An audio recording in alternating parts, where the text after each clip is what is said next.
শোনো, আমি দিন 10 জন্য অফিসের জরুরি কাজে বাইরে যাচ্ছি। তোমরা সাবধানে থেকো। মিলি দিদিকে বলে দিয়েছি সময় মতো রান্না বান্না করে দেবে। আর এই কয়দিন আয়ামাসিও রাতে থাকবে। ঘড়িটা পড়তে পড়তে অর্ণবকে কথাগুলো বলে জয়ী। অর্ণব চুপচাপ বিছানায় শুয়ে উদাস হয়ে জানালার বাইরে তাকিয়ে থাকে। মেঘামা, ঠিক মতো স্কুলে যেও, পড়াশোনায় ফাঁকি দিও না, নিজে সাবধানে থাকবে আর বাপিকেও দেখে রাখবে। আমি এলাম বলে মেঘার কপালে আলতো একটু চুমু খেয়ে বেরিয়ে যায় জয়ী। মায়ের চলে যাওয়া পথের দিকে তাকিয়ে রাগে ঘৃণায় মুখটা বাঁকিয়ে নেয় মেঘা। দৌড়ে বাথরুমে গিয়ে বারবার কপালটা ধুতে থাকে।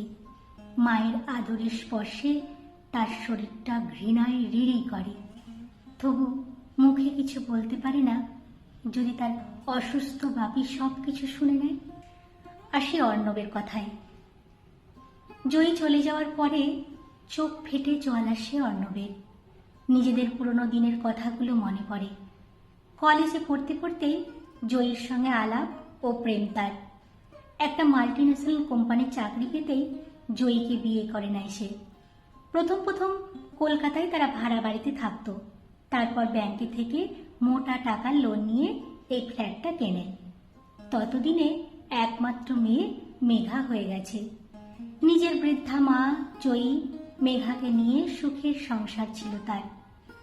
কিছুদিন পরে মা চলে গেলেন, মেঘাও বড় হতে লাগলো।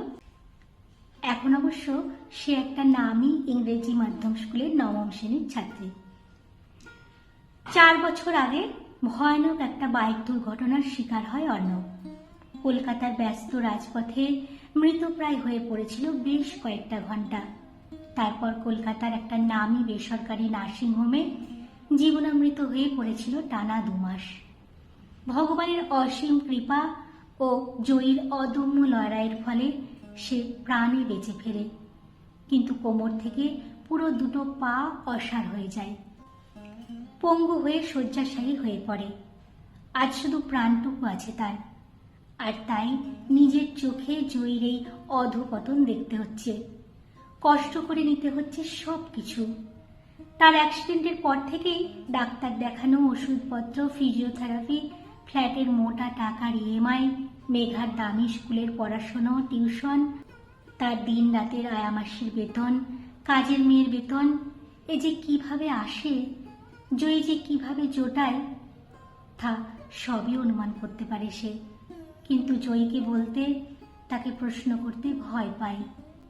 নিজের অপদার্থতার চোখ ফেটে জল আসে। আজও জয়ী কোনো অফিস টুরে গেল না। হায় ঈশ্বর, এর থেকে মৃত্যুই শ্রেয় ছিল। আবার মাঝে মাঝে খুব ঘৃণা হয় জয়ীর প্রতি।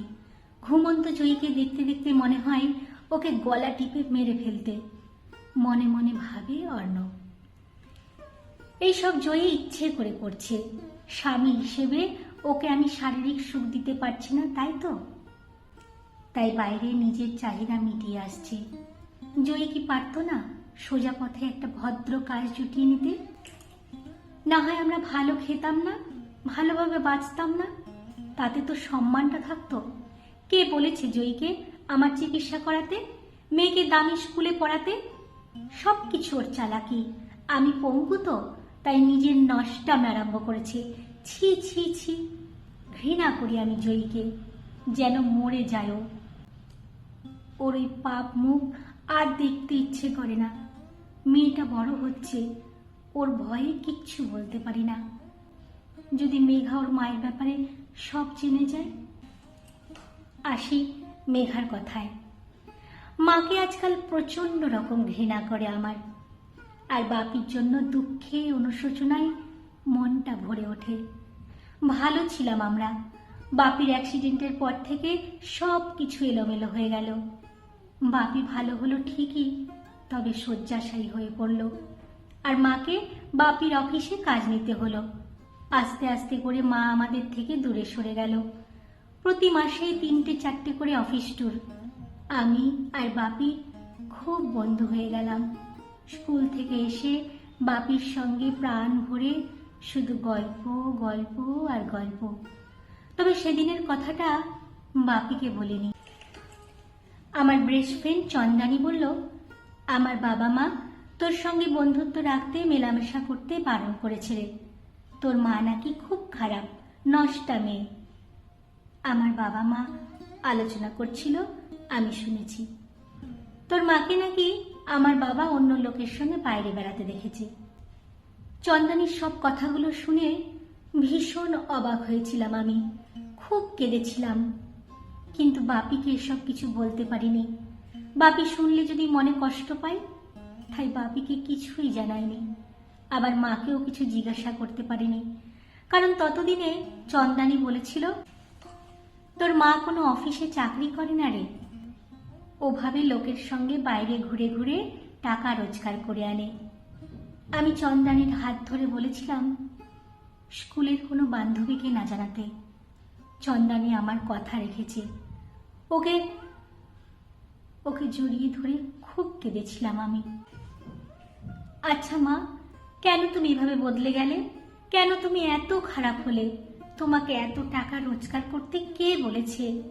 আমি না হয় অত দামি স্কুলে পড়তাম না, ভালো জামা কাপড় পরতাম না, তবু তো আমরা তিনজন আগের মতোই খুশি থাকতাম। চন্দানির বাবা মায়ের মতো তোমাকে কেউ খারাপ মেয়ে, নষ্টা মেয়ে বলতো না। জানো, তোমাকে কেউ খারাপ বললে আমার কত কষ্ট হয়। তবে এখন তোমাকে আমার খুব ঘৃণা হয় মা। ইচ্ছে করে চেঁচিয়ে ঝগড়া করি, সব প্রশ্নের উত্তর চাই তোমার কাছে। কিন্তু বাপির ভয়ে পারি না। কিছুতেই ওই অসহায় পঙ্গু মানুষটাকে দুঃখ দিতে পারবো না মা। তাই তোমাকে আমি শুধু সহ্য করি, ভালোবাসার অভিনয় করি। এবার আসি জয়ের কথায়। এখন আমি বঙ্গোপসাগরের ওপর দিয়ে উড়ে যাচ্ছি, গন্তব্য আন্দামান। একদিন খুব স্বপ্ন ছিল ভবিষ্যতে কোনোদিন অর্ণব ও মেঘাকে নিয়ে প্লেনে চেপে পাড়ি দেব সুন্দরী দ্বীপ আন্দামানে। আজ আমার সেই স্বপ্ন পূরণ হচ্ছে। তবে ভ্রমণের সঙ্গী পাল্টে গেছে। এখন আমি চলেছি কাপুর গ্রুপের মালিক মিস্টার কাপুরের সঙ্গে আন্দামানের হোটেলে 6 দিন তার মনোরঞ্জন করতে। আসার সময় অর্ণব ও মেঘাকে মিথ্যে কথাগুলো বলতে ভীষণ কষ্ট লাগছিল, কিন্তু কি করব, আমার নিয়তি আর দুর্ভাগ্য। অসুস্থ লোকটাকে মানসিক দুঃখ দিতে মন চায় না। ওকে কোম্পানির মালিক লীনা আগরওয়াল ম্যাডাম যখন বলেছিলেন, আমার কোম্পানিতে মিসেস জয়ী বোসকে একটা চাকরি দিচ্ছি অর্ণব, আশা করি তাতে তোমাদের আর আর্থিক সমস্যা থাকবে না, তখন অর্ণবের চোখে আমি অনেক আশার আলো দেখেছিলাম, যেন গভীর কালো নিরাশার মধ্যে এক বিন্দু আলোর সংকেত। তাই কোনো অবস্থাতেই আমি লীনা ম্যাডামের দেওয়া এই কাজটার কথা অর্ণবকে মুখ খুলে বলতে পারিনি। তখন অর্ণবের চিকিৎসার জন্য, মেঘার জন্য, সংসারের জন্য প্রচুর অর্থের প্রয়োজন ছিল। কে দেবে সেই অর্থ? অর্ণবের অ্যাক্সিডেন্টের পর ও যখন প্রায় 2 মাস কোমায় ছিল, তখন জলের মতো সব অর্থ বেরিয়ে গেছে। গয়না, ফিক্সড ডিপোজিটে জমানো সব টাকা শেষ। কার কাছে হাত পাতব? বাবা, দাদারা, আত্মীয় স্বজন সবাই যথাসাধ্য অর্থ সাহায্য করেছে। তবু আমার দৈনন্দিন সংসার চালানো তো তাদের পক্ষে সম্ভব নয়। তার উপর অর্ণবের দামি দামি ওষুধপত্র, নিয়মিত ফিজিওথেরাপি, মেঘার পড়াশোনা, মাথার উপর ফ্ল্যাটের ইএমআই, সব মিলিয়ে পাগল প্রায় অবস্থা। ভদ্রস্থ চাকরির অনেক চেষ্টা করেছি, কিন্তু সাধারণ একটা গ্র্যাজুয়েট মেয়েকে কে দেবে চাকরি? বাস্তবে রাস্তায় ঠোক্কর খেয়ে খেয়ে আজ আমি এই পথে। হ্যাঁ, আমি চাকরি করি, লীনা ম্যাডামের অফিসের একজন লোক দেখানোর স্টাফ, কিন্তু ভেতরে ভেতরে আমি এখন ম্যাডামের কোম্পানির ডিআইপি ক্লায়েন্টদের হ্যান্ডেল করি। অর্থ পাই প্রচুর, ফ্ল্যাটের ইএমআই দেওয়া শেষ, মাথার উপর ছাদটা নিজের হয়েছে। মেয়ে ভালো স্কুলে পড়াশুনো করছে, অর্ণবের উন্নত মানের চিকিৎসা চলছে। ডাক্তারবাবু বলেছেন অর্ণবের পায়ে অল্প অল্প সার ফিরে আসছে, পায়ের আঙুলগুলোর নড়াচড়া আরম্ভ হয়েছে। হয়তো অদূর ভবিষ্যতেও সে নিজের পায়ে দাঁড়াতে পারবে। কি চায় আর? আগামী ভবিষ্যতে মেয়েটা সুপ্রতিষ্ঠিত হয়ে গেলে আর চোখের সামনে অর্ণব সারা জীবন এইভাবে শুয়ে বসে থাকলেই আমি খুশি। ওদের দুজনকে সুখে রাখার জন্য আমি সব কিছু করতে রাজি আছি। নীরবে সব বিষ পান করেছি, শুধু যেন অর্ণব এসব না জানে, মেঘা এসব না জানে। অবশ্য লীনা ম্যাডাম এ ব্যাপারে খুবই সচেতন। অত্যন্ত সহানুভূতির সঙ্গে তিনি সব গোপনীয়তা বজায় রাখেন। না, এখন একটু ঘুমিয়ে নি, নিজেকে ফ্রেশ রাখতে হবে।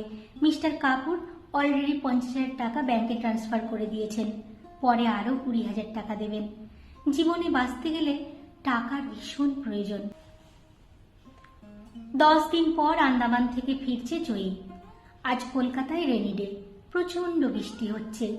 রান্নার মাসে আসেনি, অনেক দিন বাদে আজ রান্নাঘরে ঢুকেছে সে। বাড়ি ফিরেই দেখেছিল বাবা মেয়ে দুজনেই মুখ গম্ভীর। সে নিজেও ভীষণ ক্লান্ত ছিল। গভীর লম্বা একটা ঘুম দিয়ে নিজের ক্লান্তি খানিকটা মিটিয়েছে। আজ রান্নাঘরে ঢুকেছে বাবা মেয়ের পছন্দের খিচুড়ি ও ইলিশ মাছ ভাজা বানাবে। ডাইনিং টেবিলের মুখোমুখি খেতে বসেছে তিনজনে। এক মুখ হাসি ফুটিয়ে কোমল কণ্ঠে জয়ী জিজ্ঞাসা করে, খিচুড়িটা কেমন হয়েছে অর্ণব? অনেকদিন বাদে বানালাম তো, ঝাল নুন মিষ্টি সব ঠিক আছে? কাল রাতে জয়ী ঘুমিয়ে পড়লে ওর ক্লান্ত মুখের দিকে অনেকক্ষণ তাকিয়েছিল অর্ণব। জয়ীর চোখের নিচের কালি আর গলার কামড়ানোর দাগটা খুব সহজেই চোখে পড়ছিল তার। ওর ক্লান্ত মুখটার দিকে তাকিয়ে ভীষণ কষ্টে বুকের ভেতরটা দুমড়ে মুছে যাচ্ছিল। তার জন্যই জয়ীর আজ এই অবস্থা। এখন জয়ীর মুখের হাসিটা কেড়ে নিতে একদমই মন চাইছে না। তাই হেসে সে বলে, তোমার হাতের খিচুড়ি কেমন হয়েছে বলতে হবে নাকি? অলওয়েজ ফাটাফাটি। কিরে মেঘা, তোর কেমন লাগছে? এই মহিলার হাসি মুখটা একদম সহ্য হয় না মেঘার, কিন্তু বাপির হাসিটা তার ভীষণ ভালো লাগে। এতদিন বাদে বাপিকে এত উচ্ছ্বসিত দেখল, তাই সেও ভীষণ হেসে বলল, তা কি আর বলতে হবে বাপি, আমার মায়ের হাতে রান্না world best. I love you mummy. এদের দুজনের প্রশংসায় চোখে জল আসে জয়ী। সেটা লুকোতে তাড়াতাড়ি বলে ওঠে, এমা, সঙ্গে চাটনি বানিয়েছি, দেখো রান্নাঘরেই রয়ে গেছে, দিতে একদম ভুলে গেছি, এক্ষুনি আনছি। রান্নাঘরে ঢুকে নিজের চোখের জল মুছে জয়ী মনে মনে ঈশ্বরকে বলে, হে ঈশ্বর, যদি তুমি কোথাও থাকো, এদের বাবা মেয়েকে চিরদিন এমনই হাসি খুশি রেখো। তোমার কাছে আমার শুধু এইটুকুই প্রার্থনা। অর্ণব, জয়ী, মেঘা তিনজনের এই সংসার নামক নাটকের নাট্যমঞ্চে প্রতিনিয়ত কান্না হাসির পালা চলতে থাকে। কলমে মিঠু রায় চক্রবর্তী, কথায় রীনা দাস। ধন্যবাদ।